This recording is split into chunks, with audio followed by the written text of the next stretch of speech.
this moment and its significance. So we're now joined by Professor Patrick Bond, who's a political economist at the University of Johannesburg's Department of Sociology and also the co-editor of BRICS and Resistance in Africa. He's a long-time observer of global economic policy and Africa's place within it. Prof, thanks very much indeed for joining us. Always good to talk to you. Well, thanks for having me back, Peter. Always great to be with you and your listeners. Okay, so a couple of things. I guess let's start just with these 5 countries, these 5 presidents who were given audience by President Trump. Do we have a clue about why they were chosen and the major economies on the continent left out, and what's come out of these discussions so far? It's so interesting because, Peter, you can see all 5 of them are on the west coast of Africa, and they lock in 3 of the rebellious regimes, especially Mali, and also next door Burkina Faso, and next to that Niger. So those 5, with one exception, there should have been a 6th there, Sierra Leone. That's also on that coastline, and they were not included because their president is a lot more hostile to Trump, for example. Trump has taken measures such as putting Sierra Leone on the visa denial list. No one from there must go into the U.S. And the critique of Trump from Sierra Leone, a former British colony, is a profound one. And Sierra Leone won't be part and parcel to some of the geopolitical agenda. And that geopolitical agenda, I think, helps explain some of it. That is, to have those countries, since France is being pushed out of Senegal, was tossed out very, very decisively from the 3 rebel Mali, from Burkina Faso especially, and from Mali. And so with the French having let's say a left, now maybe U.S. AFRICOM will come in. And the model for that brings us to the second. That is the way U.S. military and maybe mercenary forces will be policing not too far away in the DRC, way off on the east side. And that deal, we're still looking for the finer grained, crucial information, like what kind of minerals are going to be exchanged for the imposition top-down of the whatever peace between Rwanda and the DRC. The rebel groups like M23 are not yet quite on board. Now, what that mineral store does in Africa is perhaps for Chinese rare earth mineral boycotts of the U.S. That was a threat that China brought out and began to implement. And that would be especially crucial for the magnets and for high-tech equipment that U.S. companies need. And that boycott led to something called TACO. Trump always chickens out because he immediately, having had that threat wielded, went back to the negotiating table with the Chinese and did some sort of deal. Again, the details not clear. We've only seen really details on Britain and Vietnam as trade deals. And so what would the West African countries want? Well, they want 0% tariffs. And with South Africa, as you say, just getting a 30%, we're going to see some real pain in some of our sectors, like, the white farmers who Trump was protecting. They're probably going to be the hardest hit. So if West Africa avoids the high tariffs, and they stick at 10%, as is the case now, that would be one benefit for those 5 countries. But lots of strange things are in play. You'd get, for example, the Senegalese leader, he came into power just over a year ago with quite a radical program. Again, tossing out the French, he'll do that this year, the military, but also even campaigning to get rid of the French West African currency, the franc, and to replace it with a sovereignty of Senegalese currency. Well, he then surprised everyone. Diomaye Faye is his name. And he is a young, very aggressive and fresh face on the political scene, suddenly offered Donald Trump a golf course branded. And he said, look, we're going to have New York to Dakar 6 hours, and you can come from Dubai to Dakar, you can come from London to Dubai. So 6 hours. And Donald Trump, maybe we need one of those. Let's get Donald and Donald Jr. and Eric on that. You see what kind of chaos is in the works, where the divide and conquer and the flattery seems to work. In our case in South Africa, May 21, a meeting, same kind of narrative, come and play golf with us, didn't work. And we saw that then this week with the high tariffs. Okay, and we're going to talk about the tariffs a bit more. Some people might say that Donald Trump is about transactions, and it looks as if he's trying to engage Africa. But perhaps anecdotally, I think he gives us clues. He was sitting with these five presidents. The Liberian president speaks, and then he says, "You speak such good English," not realizing, of course, that Liberia has been English speaking since 1847, since former American slaves went back to the continent. What it tells me is that he has no clue where Liberia is and how related Liberia is to the United States history.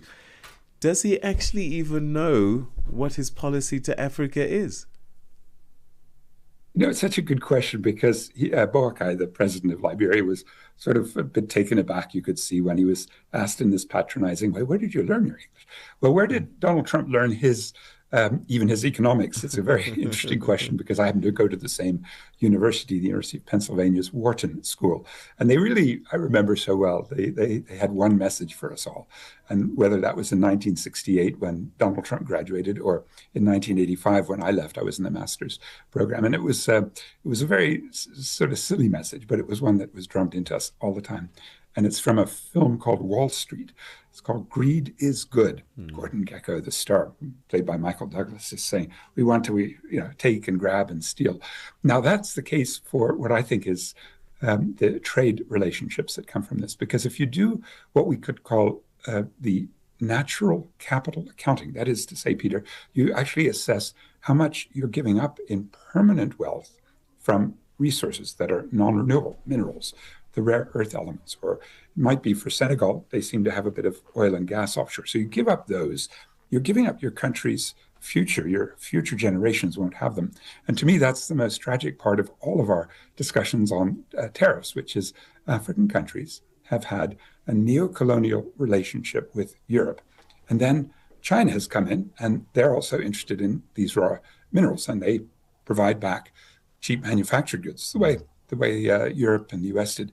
Now the U.S. seems to think, well, if French mining houses and oil companies, uranium, if they're not there, we should go in there. And Trump has constant discussions with big corporate executives. And I think in a way, that's what the real message is. If Donald Trump learned anything about West Africa, it's that there's some very big stocks of minerals, and especially things like manganese and lithium and some of the there's a bit of uranium, of course, but particularly the areas in the new economy where China seems to have locked up so much because of the absence of real U.S.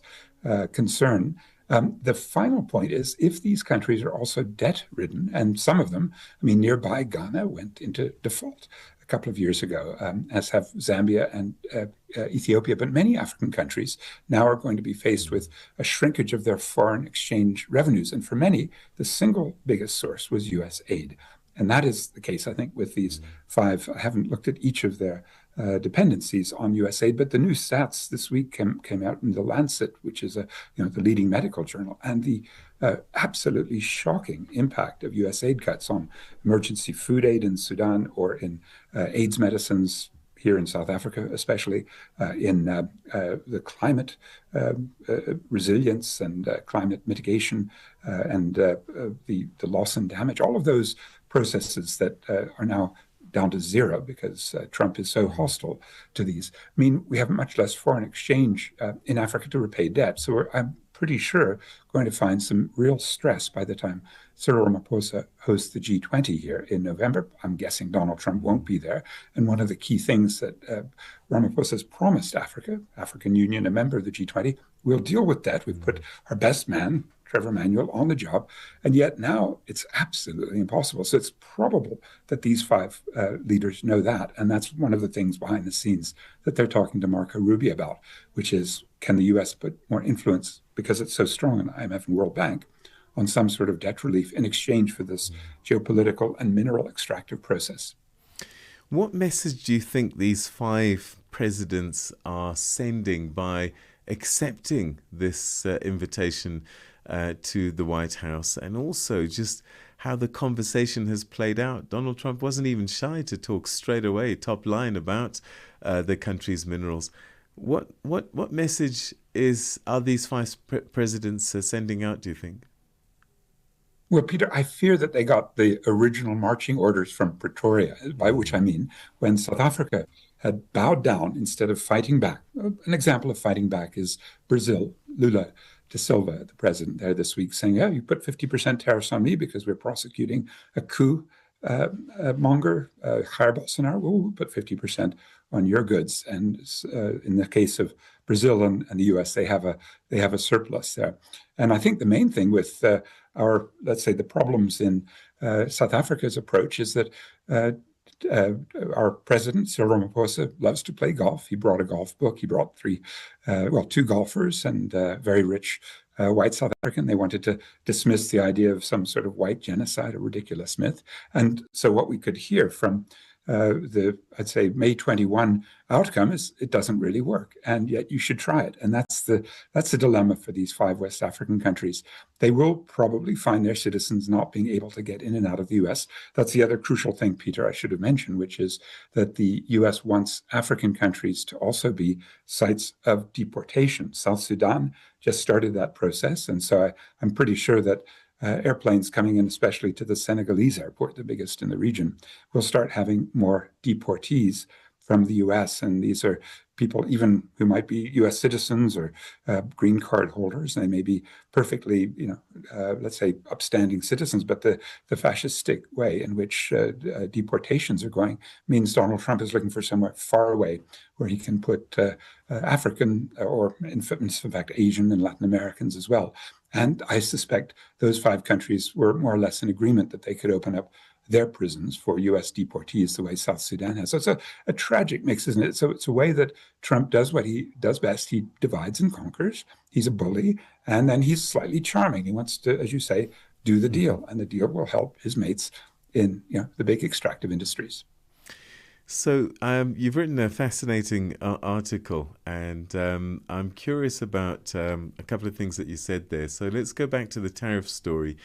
You describe Trump's 30% tariff on South African exports as economic aggression.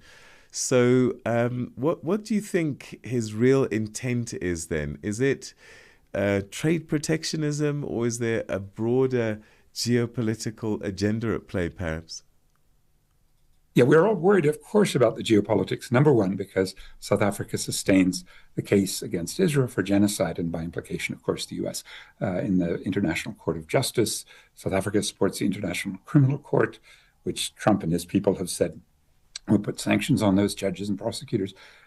Even this week, we've seen Trump put sanctions on the wonderful special rapporteur of the United Nations, Francesca Albanese. The reason she came out with a new report last Friday saying that there were many corporates, including some from South Africa, Glencore, and maybe Glencore's ally, African Rainbow Minerals, that are fueling the genocide. Now, if you put that together with the hatred that Trump has for a Black independent state that has Black economic empowerment policies initially that were hitting against his own bestie at the time, Elon Musk, not anymore, but that was, obviously the strategy to get South Africa to drop the Black Empowerment Partnership requirement for his Starlink. And then you've got the other ways in which South Africa, as a major regional power, is typically quite hostile to the most arrogant of U.S. policies. And that means, I think, instead of in the economic sphere, where generally South Africa is quite amenable in the International Monetary Fund, the World Bank. The WTO is different because Ramaphosa was fighting hard for free or non-intellectual property on AIDS vaccines. He started that in October 2020. Maybe Ramaphosa annoyed Trump at that moment because Trump, just leaving the White House in early 2021, obviously wouldn't want to violate intellectual property for his big pharma corps and make those COVID vaccines a global public good. So lots of reasons at that level. But let's think about the economics, Peter, because there is a strange logic in Donald Trump's economic advisors. I happen to have gone to undergraduate with one of them, Kevin Hassett. What they try to do is say, we want revenues. So that means if you put tariffs on, your state will get more customs and excise duties and revenues from tariffs. And there may be several $100 billion there, which will keep a tiny bit of that deficit down. Second, we want to bring more U.S. manufacturers back to the U.S. And we'd sort of say, well, how are you going to do that with platinum? You don't have any platinum mines in the U.S. We've got 85% here in the area, about 300 Ks around Johannesburg. We've got more gold. You can't really replace some of these things in the U.S. So that means some of those will carry a 0% tariff, which means our big mining houses aren't really going to be too bothered. It's where you get to citrus and macadamia nuts and the products of vineyards, wine and grapes. It's where you get to, now steel and aluminium got hit with 50%, not the 30.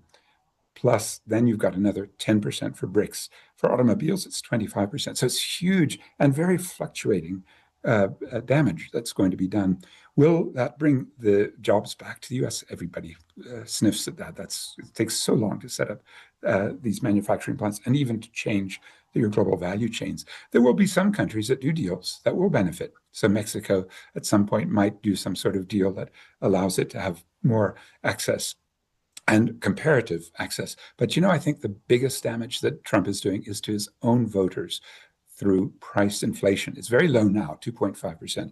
But watch in the next few weeks, watch before November when the G20 is hosted here and Donald Trump or Scott Bessent, his Treasury Secretary, who's just announced this week he's missing the next G20 meeting in Durban, or some of the U.S. officials, because they're meant to take over the G20 next year. And what have they left us? They've walked out of the Climate Summit, the World Health Organization, UNESCO, the Palestine Refugee Agency. They've walked out of international trade. WTO is nothing anymore. They're walking out of the financing. They're walking out of pretty much everything at the global scale. I still ask the question, Peter, do we want Donald Trump? Do we want the U.S.? Shouldn't the G20 vote him off the island before November and not let him take it over for next year? You also write, interestingly, about fake antidotes to these tariffs, including appeals to institutions like the WTO, World Bank. Unpack this idea for us a little bit. Why do you believe that these are false solutions to Africa's trade and economic challenges? I really wish I didn't have to say this, Peter, but I think the African Continental Free Trade Agreement, which is the number one antidote, number two being go to China. China's growing. It'll always take our goods. Those are fake. Why? Unfortunately, the African Continental Free Trade Agreement is subject now to so many restrictions that the countries, for example, needing trade finance, don't seem to be able to overcome. And it's revealing that South Africa is not one of the 17 countries that have joined the new payment systems to facilitate that the South Africans are too nervous about reputation, especially having had this sort of gray list experience where South African finance was the source of criminality, illicit financial flows, maybe drug money laundering, certainly, the allegations of terrorist financing, all this sort of allegations that show South Africa's got a very porous financial system. So the alliance we need with the rest of Africa to facilitate trade isn't happening. But just in general, we're still seeing the structural problems of the African continent, that those ridiculous borders set up in 1885 are still where many African countries need their revenue. They get customs. And there are another 9 or 10 reasons that I've outlined from a very good South Center report on why, after 5 years now, the African Continental Free Trade Agreement isn't working. It's a tragedy, but we have to recognize those problems. The second false antidote to Trump's tariffs is China. So those are the two that most people will sort of say, yeah, African and Chinese markets. But Chinese markets are going to be flooding us. They've already started that process. We have a very strong International Trade Administration Commission, which is our tariff setting body. And the leader of that, Ayabonga is a very effective bureaucrat, as far as I can tell. And as soon as complaints come in that there's dumping, meaning the Chinese will sell products here below cost, and especially if you add some, costs of the environment or the shipping and all of the kinds of costs that are environmentally important, or lack of trade unions, all those sorts of things. And I think the dilemma, since Donald Trump doesn't want Chinese goods, China has this huge productive capacity. It's overcapacity in pretty much every sector. Well, every country in the world is going to have the displacement of this trade war. And that means China won't necessarily take more goods. It might take more raw materials, but mostly we're going to see the end of our clothing, textile, footwear, appliances, and electronics, and all the sort of industries that were so hard hit in the 90s by trade liberalization. I fear that's why China will be a genuine antidote to the Trump tariffs. It's just going to be exporting to us instead. You mentioned China, and you also warn about this growing reliance on BRICS, and you suggest that this perhaps isn't a genuine alternative for Africa. Talk us through that. Well, yes, I'm a long-standing critic of BRICS, not because we don't need BRICS. We need a de-dollarization alternative. We need a bloc that says, we don't let the Federal Reserve print money or raise interest rates at no cost. The term for that, Peter, is the exorbitant privilege, the privilege that the U.S. Federal Reserve, the money printing agency that sets the interest rates, they have to bail themselves out. So they did that in 2008, 9, 10, 11. They did it in 2020 to 22. And then what you find, especially the countries I mentioned that went bankrupt, Ghana, Zambia, Ethiopia, and many others, including South Africa, under pressure with higher interest payments. And the reason is the Fed put the interest rates up. So on record, I would love to have a BRICS that could stand up and have a genuine contingent reserve arrangement alternative to the IMF. That's been advertised. We needed it. We didn't have it. It doesn't exist. So we went to the IMF here in 2020, and the result is a much shrunken state. Now, the BRICS in Africa have largely been extractive, but there are two new members. And here's the other contradiction, Peter. They're not very evenly arranged. So those are Ethiopia and Egypt. They came in a year and a half ago. And then their foreign ministers, it's again tragic, but we have to admit it, they've wrecked the BRICS foreign policy system, which means that in New York in September, and then in Rio de Janeiro in April, and then again at the meeting at the beginning of last week, earlier this week, we found that the Egyptian and Ethiopians went against South Africa on a simple and very important question. Should Africa have more representation in the UN Security Council, permanent membership, and then should it be South Africa and probably Nigeria? And the Egyptians and Ethiopians have vetoed it and wrecked those meetings. And now if you see the declaration that came out from the BRICS leaders, they mention India and Brazil, but not South Africa. And yet 2 years ago here in Sandton, when the BRICS met, they did include South Africa. I would say we've got a very messy situation with the BRICS in Africa. It's very uneven. And the two new partners, Uganda and Nigeria, plus Algeria was invited, but hasn't said, it'll come. Yeah. It's a very mixed up situation. And I don't think with the likes of Iran on the one side and UAE and Egypt on the other, you can even solve any of the most crucial battles. Should the BRICS have supported Iran? Of course. The US bombed them. Israel had their sneak attack. We should have supported them. They didn't. It's that sort of, let's say, false hope in the BRICS that I'm terribly worried about. Well, I hear you. And we won't even mention China versus India. But anyway, we'll leave it there for today. Patrick's always great talking to you. Thanks so much indeed. Your insights greatly appreciated. Thank you very much, Peter. We'll see you again soon, I hope. Thank you.